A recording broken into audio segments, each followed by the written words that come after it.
আমি বাবা বলে দিচ্ছি। কি বলছো তুমি? ঠিকই বলছি। একবার উইল বদল করেছো তুমি, বিলু আসবে না ভেবে, তারপর আবার উইল আমি এমনিও চেঞ্জ করতাম।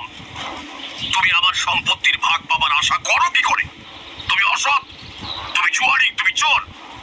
লজ্জা করে না? আমার আলমারি থেকে দোরাবজির দেওয়া স্ট্যাম্প অ্যালবাম তুমি। মহেশবাবুর বাকি কথা অরুণবাবুর কথায় ঢাকা পড়ে গেল। তিনি উন্মাদের মতো চেঁচিয়ে উঠেছেন, আমি যদি চোর হই তবে তুমি কি? হ্যাঁ, তুমি কি ভেবেছো আমি জানি না? দিনদয়ালে কি হয়েছিল আমি জানি না? তোমার চিৎকারে আমার ঘুম ভেঙে গিয়েছিল, তাও আমি সব দেখেছিলাম। হ্যাঁ, পদার যে সবটা দেখেছিলাম। 35 বছর আমি মুখ বন্ধ রেখেছি। তুমি দিনদয়ালের মাথায় বাড়ি মেরেছিলে পিতলের বুদ্ধমূর্তিটা দিয়ে। তারপর দিনদয়াল মরে যায়, তারপর নূর মোহাম্মদ ড্রাইভারকে দিয়ে গাড়িতে করে তার লাশ। এরপরে একটা ঝুপ শব্দ আর কথা বন্ধ। তারপর শুধু পাখি ডাক আর জলের শব্দ। টেপ রেকর্ডার বন্ধ করে সেটা প্রীতিবাবুকে ফেরত দিয়ে দিল ফেললাম। মিনিট খানিক সকলেই চুপ, আর সকলেই কাঠ এক ফেরুদা ছাড়া। ফেরুদা রিভলভার চালান দিল পকেটে। তারপর বলল, আপনার বাবা গর্হিত কাজ করেছিলেন, সাংঘাতিক অন্যায় করেছেন, সেটা ঠিক। কিন্তু তার জন্য তিনি 35 বছর যন্ত্রণা ভোগ করেছেন, যত রকমের পেরেছেন প্রায়শ্চিত্ত করেছেন, তবুও তিনি শান্তি পাননি। যেদিন সেই ঘটনা ঘটে সেদিন থেকে তার ধারণা হয়েছে যে তার জীবনটা অভিশপ্ত, তার অন্যায় শাস্তি তাকে একদিন একদিন পেতে হবে।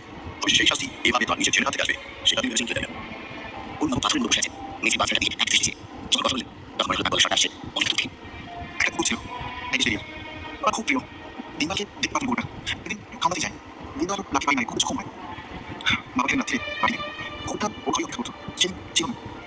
নূর মোহাম্মদ বাবাকে ঘটনাটা বলে, বাবা দিনদয়ালকে দেখি না। রাতে বাবা মানুষ থাকে না। ফিরে আমি অভিমুখে ফিরবি। হলো আপনি লঙ্কেশ কাছে মহেশ্বরী বলেন কোন খবর? নাকি বলে আমাদের হসপিটালে নাম ছিল তারপর শুনি যে খুব প্রাথমিক চলে গেল। সেটা বলতো তুই বল আমি আসলে আর সময় বলব না সে কুষ্টি বড় মুখে নিতে চাইছিলাম।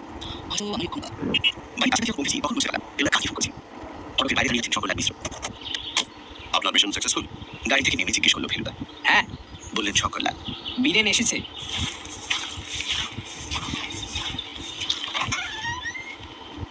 আমরা বৈঠকখানে ঢুকতে সেই গেরুয়াধারী সন্ন্যাসী সোফা ছেড়ে উঠে দাঁড়িয়ে নমস্কার করলেন। লম্বা চুল, রুক্ষ লম্বা দাড়ি, লম্বা বলিষ্ঠ চেহারা। বাপের শেষ ইচ্ছার কথা শুনে বীরেন আসতে রাজি হলো। মহে